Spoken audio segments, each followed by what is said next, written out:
আসসালামু আলাইকুম। আজ আমি স্পেশালিটি রেসিপি শেয়ার করব তোমাদের মাঝে। আশা করছি রেসিপিটি তোমাদের কাছে অনেক বেশি ভালো লাগবে। রেসিপি তৈরি করার জন্য এখানে আমি একটি ডিম নিয়ে নিচ্ছি।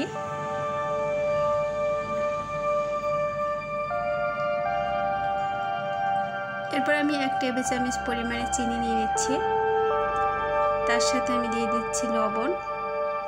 এটি কাঁটা চামচ দিয়ে ডিমটাকে আমি 1 মিনিটের মতো ফেটে নিচ্ছি। ডিমটাকে আমি জাস্ট অল্প একটু ফেটে নিয়েছি।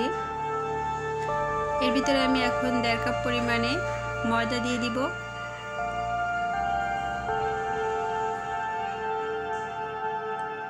দিয়ে আমি হাত দিয়ে ময়দাটাকে ডিমের সাথে খুব ভালোভাবে মেখে নিব।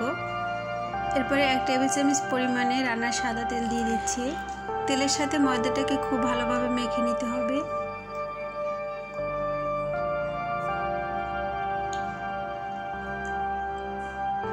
আমি এখানে নরমাল পানি নিয়ে নিচ্ছি।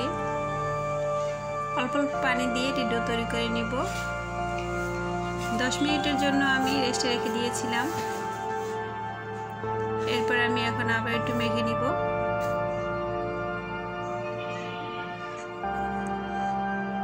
দেড় কাপ ময়দা দিয়ে আমি এখানে 6টি লেচি তৈরি করেছি। রান্নার সাদা তেলের ভিতরে আমি 2 টেবিল চামচের মতো কর্নফ্লাওয়ার দিয়ে গুলি নেব। কর্নফ্লাওয়ার পরিবর্তে ময়দাও নেওয়া যাবে। একটি লেচি বেলে নিব। কিছু ময়দা দিয়ে তারপরে বেলে নিচ্ছি। আমরা সবসময় যে রুটি বেলে থাকি ঠিক তেমনি বেলে নিব। এ পর্যায়ে অনেক সুন্দর করার দরকার নেই, তবে একটু পাতলা করে বেলে নেওয়ার চেষ্টা করব। আমি এখানে রুটিটাকে পাতলা করে বেলে নিয়েছি। এরপরে আমি যে কর্নফ্লাওয়ারটা গুলিয়ে রেখেছিলাম সেখান থেকে 1 চা চামচ পরিমাণে দিয়ে দিচ্ছি। হাত দিয়ে আমি সম্পূর্ণ রুটির উপরে লাগিয়ে নিব।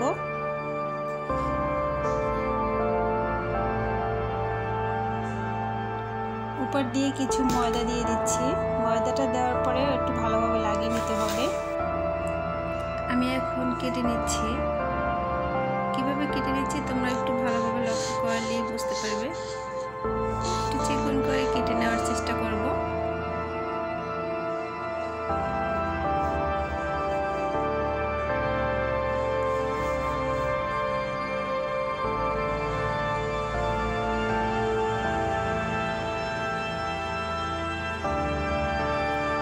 এখন আমি এক পাশ থেকে মুড়ে নিচ্ছি।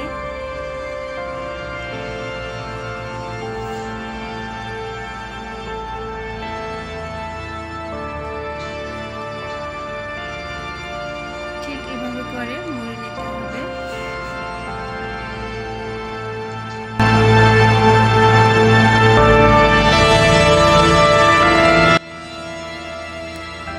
আমি এখন এক পাশ থেকে ঘুরিয়ে এভাবে গোল করে নেব। আমি সব নাস্তাগুলোকে একইভাবে তৈরি করে নিব, তবে আমি এটাকে বেলে নিব না, হাত দিয়ে চেপে তারপরে তৈরি করে নিচ্ছি। এই নাস্তাটা ডিম দেওয়াতে আরো বেশি ভালো লাগে খেতে। আমি একটি পাত্রের ভিতরে কিছু তেল দিয়ে গরম করে নিয়েছি। আর এই পর্যায়ে চুলার আঁচটা মিডিয়াম আঁচে রেখে তারপরে নাস্তাটাকে ভেজে নিতে হবে। একটু সময় নিয়ে তারপরে ভেজে নিতে হবে।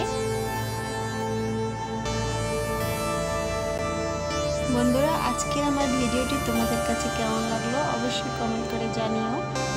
আমার ভিডিওতে প্লিজ তোমরা লাইক সাবস্ক্রাইব করে দিও, বেশি বেশি শেয়ার দিয়ে দিও। পাশে থাকা বেল বাটনটি অন করে রেখো। সবাই ভালো থেকো, সুস্থ